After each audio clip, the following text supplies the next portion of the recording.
இன்றைக்கி எப்படி ஒரு powerful study time table create பண்ணுறதுன்னு ஸ்டெப் பை ஸ்டெப்பாக பார்க்கலாம். நீங்கள் இந்த சேனலுக்கு புதுசுனா சப்ஸ்கிரைப் பண்ணி பெல் நோட்டிஃபிகேஷனை கிளிக் பண்ணுங்கள். ஏன்னா எப்படி வேகமாக படிக்கிறதுன்னு இந்த சேனல்லேருந்து நீங்கள் நிறையா கற்றுக்கலாம்.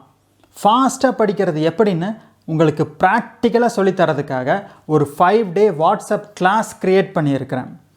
இன்ட்ரெஸ்ட் இருந்தால் கீழே டிஸ்கிரிப்ஷனில் கிளாஸ் லிங்க் இருக்குது, கிளிக் பண்ணி பாருங்கள். என் பேர் அரவிந்த். முதல்ல ஒரு ரஃப் நோட் எடுத்துக்கங்க. உங்களோட ஆன்லைன் கிளாஸ் டைமிங்ஸோ இல்லை ரெகுலர் கிளாஸ் டைமிங்ஸோ எழுதுங்க.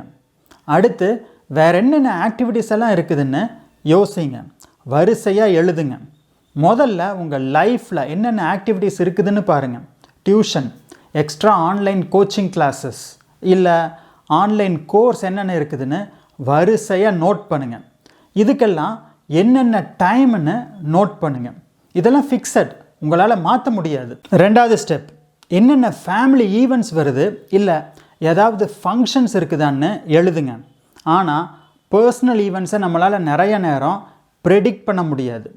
100% பர்ஃபெக்டாக இருக்குன்னு எதிர்பார்க்கவும் முடியாது. ஏன்னா லைஃப்பில் நம்ம பிளான்ஸ் மாறிட்டே தான் இருக்கும். அதனால் உங்களுக்கு தெரிஞ்சதை எல்லாம் நோட் பண்ணுங்கள். எதிர்பார்க்காம சில ஈவெண்ட்ஸ் சேரும்போது அப்போ அதை லிஸ்ட்டில் சேர்த்திக்கங்க. மூணாவது ஸ்டெப், உங்களுக்கு சைக்கிள் டெஸ்ட் எப்போ வருது, மெயின் டெஸ்ட் எப்போ வருதுன்னு நோட் பண்ணுங்கள். அசைன்மெண்ட் டெட்லைன் எப்போ, இல்லை ஏதாவது ப்ராஜெக்ட்ஸ் ரெடி பண்ணணுமா, அதுக்கு ஏதாவது டெட்லைன் இருக்குதான்னு நோட் பண்ணுங்கள். இதெல்லாமே கிரிட்டிக்கல் டாஸ்க்ஸ், குறிப்பிட்ட நேரத்துக்குள்ளே முடிச்சாகணும். நாலாவது ஸ்டெப், உங்கள் டைம் டேபிளை எதில் போடுறது? 2 விதமாக போடலாம். ஒன்று ஒரு நோட்டில் போடலாம், இல்லை உங்கள் சிஸ்டத்தில் ஒரு எக்ஸல் ஷீட்லையும் போடலாம். ரெண்டுலேயுமே அட்வான்டேஜஸும் இருக்குது, டிஸ்அட்வான்டேஜஸும் இருக்குது. ஒரு நோட்டில் போட்டால் நமக்கு வேணுங்கிறப்ப மாற்ற முடியாது. நீங்கள் பென்சில்லையே எழுதினாலும் அழித்து திருப்பி எழுதுறது கொஞ்சம் இன்கன்வீனியன்ஸாக தான் இருக்கும். பிளான்ஸ் மாற்றி மாற்றி எத்தனை தடவை அழித்து மாற்ற முடியும்?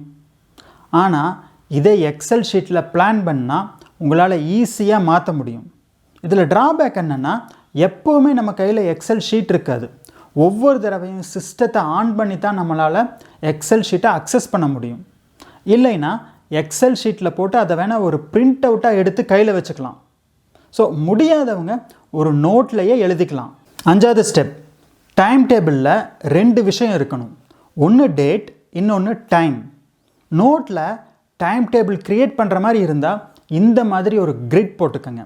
மேலே டேட்ஸ் வரிசையாக போட்டுக்கோங்க, லெஃப்ட் ஹேண்ட் சைடில் டைம் போட்டுக்கோங்க. டைம் ஒவ்வொரு மணி நேரத்துக்கும் ஒரு பாக்ஸ் வர மாதிரி போட்டுக்கோங்க. 6வது ஸ்டெப், உங்கள் கிளாஸ் டைமிங்ஸ் எல்லாம் ஃபில் பண்ணுங்கள். அடுத்தது உங்களோட எக்ஸ்ட்ரா கிளாஸஸ், ப்ரைவேட் கிளாஸஸ், இது எல்லாத்த பற்றின டீட்டெயில்ஸ் எல்லாத்தையும் ஃபில் பண்ணுங்கள். அப்புறம் ஃபேமிலி ஈவெண்ட்ஸ் ஏதாவது இருந்தாலும் ஃபில் பண்ணுங்கள். இல்லை உங்களுக்கு வேறு ஏதாவது பர்சனல் கமிட்மெண்ட்ஸ் இருந்தாலும் ஃபில் பண்ணுங்கள். இப்போ உங்கள் டேபிளில் மீதி இருக்கிற டைம் தான் நீங்கள் படிக்கிறதுக்கு யூஸ் பண்ணிக்கணும். 7வது ஸ்டெப், இப்போ நீங்கள் காலையில் நிறையா டைம் அலாட் பண்ணுறதா இல்லை ஈவினிங் டைம் அலாட் பண்ணுறதான்னு உங்களுக்கு கொஞ்சம் கன்ஃபியூஷன் இருக்கும். இதுக்கு உங்களோட எனர்ஜி எப்போ பீக்கில் இருக்குதுன்னு பாருங்கள். சில ஸ்டூடெண்ட்ஸுக்கு காலையில் நல்லா எனர்ஜெட்டிக்காக படிக்க முடியும். ஆனால் சில ஸ்டூடெண்ட்ஸுக்கு ஈவினிங் டைம் தான் ஷார்ப்பாக இருக்கும் மைண்டு. உங்களுக்கு எந்த டைம் பெஸ்ட்டுன்னு பாருங்கள். அந்த டைமுக்கு தகுந்த மாதிரி உங்கள் டேபிளில் டைமிங்கை எடிட் பண்ணுங்கள். நீங்கள் காலையில் ஆக்டிவாக இருந்தால் காலையில் 4 மணிலிருந்தோ இல்லை 5 மணிலிருந்தோ உங்கள் ஸ்டடி ஷெட்யூலை ஸ்டார்ட் பண்ணலாம். இல்லை ஈவினிங் தான் உங்களுக்கு பெஸ்ட் டைம்னா ஈவினிங்கில் உங்கள் ஸ்டடி டேபிளை எக்ஸ்டெண்ட் பண்ணிவிடுங்க. 8வது ஸ்டெப், உங்களோட டாபிக்ஸை டஃப்பான டாபிக்ஸ், ஈஸியான டாபிக்ஸ்னு 2ஆக பிரிச்சுக்கோங்க. டஃப்பான டாபிக்ஸுக்கு அதிக நேரம் அலாட் பண்ணுங்கள். ஈஸியான டாபிக்ஸுக்கு கொஞ்சம் குறைஞ்ச நேரம் டைம் அலாட் பண்ணுங்கள். முக்கியமாக ஷெட்யூல் பண்ணும்போது டஃப்பான சப்ஜெக்ட்ஸ், ஈஸியான சப்ஜெக்ட்ஸையும் மிக்ஸ் பண்ணி படிங்க. அதாவது முதல்ல டஃப்பான சப்ஜெக்ட்டுக்கு 2 hours டைம் போட்டுட்டு அடுத்து ஒரு ஈஸியான சப்ஜெக்ட்டுக்கு ஒரு 40 minutes டைம் போடுங்க. அடுத்து மறுபடியும் வேறு ஒரு டஃப்பான சப்ஜெக்ட்டுக்கு ஒரு 1 hour டைம் ஷெட்யூல் பண்ணுங்கள். அதுக்கப்புறம் மறுபடியும் ஒரு ஈஸியான சப்ஜெக்ட் படிங்க. இப்படி கஷ்டமான சப்ஜெக்ட், ஈஸியான சப்ஜெக்ட்னு கலந்து படிக்கிறது புக்ஸில் இருக்கிற இன்ஃபர்மேஷனை நம்ம மைண்ட் ஈஸியாக அப்சார்ப் பண்ணிக்கிறதுக்கு ரொம்ப ஹெல்ப்ஃபுல்லாக இருக்கும். உங்கள் டைம் டேபிளில் பிரேக்கை பற்றியும் ஆட் பண்ணுங்கள். குறைஞ்சது ஒவ்வொரு 40 நிமிஷத்துக்கும் ஒரு தடவை ஒரு 10 நிமிஷம் பிரேக் எடுங்க. அப்போ தான் உங்கள் மைண்ட் நல்லா ஃப்ரெஷ் ஆகும். Last point, time table create பண்ணாலும் அதை யூஸ் பண்ணி பழகிறதுக்கு உங்களுக்கு கொஞ்சம் டைம் எடுக்கும். அதனால் 2-3 நாள் ரிசல்ட் வரலைன்னாலும் தொடர்ந்து ஃபாலோ பண்ணுங்கள். அப்போ தான் டைம் டேபிள் யூஸ் பண்ணுறது உங்களுக்கு பழக்கமாகும். முதல் தடவை நீங்கள் போடுற டைம் டேபிள் கண்டிப்பாக பர்ஃபெக்டாக இருக்காது. அதனால் அதில் கொஞ்சம் மாற்றி உங்களுக்கு தகுந்த மாதிரி மாற்ற பாருங்கள். நிறையா எக்ஸ்பெரிமெண்ட்ஸ் பண்ணி பாருங்கள். கொஞ்சமாக உங்கள் ஸ்டடி ஸ்டைலுக்கு ஏற்ற மாதிரி டைம் டேபிள் ஃபார்ம் ஆகும். டைம் டேபிளை நல்லா ஃபாலோ பண்ணுங்கள். சில நேரம் நாம் எதிர்பாராமல் நிறையா தடங்கல்கள் வரும். அதுக்கு தகுந்த மாதிரி உங்கள் டைம் டேபிளை மாற்றுங்க. முதல்ல ஃபாலோ பண்ண முடியலன்னா கவலைப்படாமல் திரும்பியும் ட்ரை பண்ணி பாருங்கள். எல்லாத்தையும் பாயிண்ட் பை பாயிண்ட்டாக சொல்கிறேன், கேளுங்க. நம்பர் 1, என்னென்ன ஸ்டடி ஆக்டிவிட்டீஸ் இருக்குதுன்னு நோட் பண்ணுங்கள். 2வது, என்னென்ன ஃபேமிலி ஈவெண்ட்ஸ் பர்சனல் டாஸ்க்ஸ் இருக்குதுன்னு நோட் பண்ணுங்கள். 3வது, டெஸ்ட்ஸ் எக்ஸாம்ஸ் எல்லாம் எப்போன்னு நோட் பண்ணுங்கள்.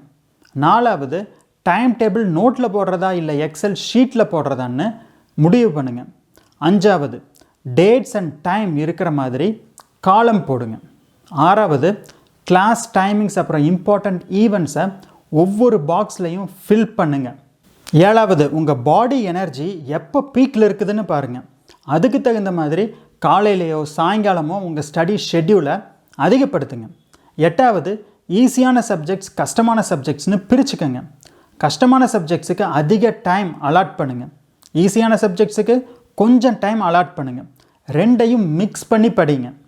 9வது, உங்கள் டைம் டேபிளை எக்ஸ்பெரிமெண்ட் பண்ணி பாருங்கள். உங்களுக்கு தகுந்த மாதிரி மாற்றுங்க. இந்த வீடியோ உங்களுக்கு பிடிச்சிருந்ததுன்னா லைக் பண்ணுங்கள், உங்கள் ஃப்ரெண்ட்ஸ் கிட்ட ஷேர் பண்ணுங்கள். சேனலுக்கு புதுசுனா சப்ஸ்கிரைப் பண்ணி பெல் நோட்டிஃபிகேஷனை கிளிக் பண்ணுங்கள். கடைசி வரைக்கும் இந்த வீடியோ பார்த்ததுக்கு நன்றி. அடுத்த வாரம் இன்னொரு வீடியோவில் சந்திப்போம்.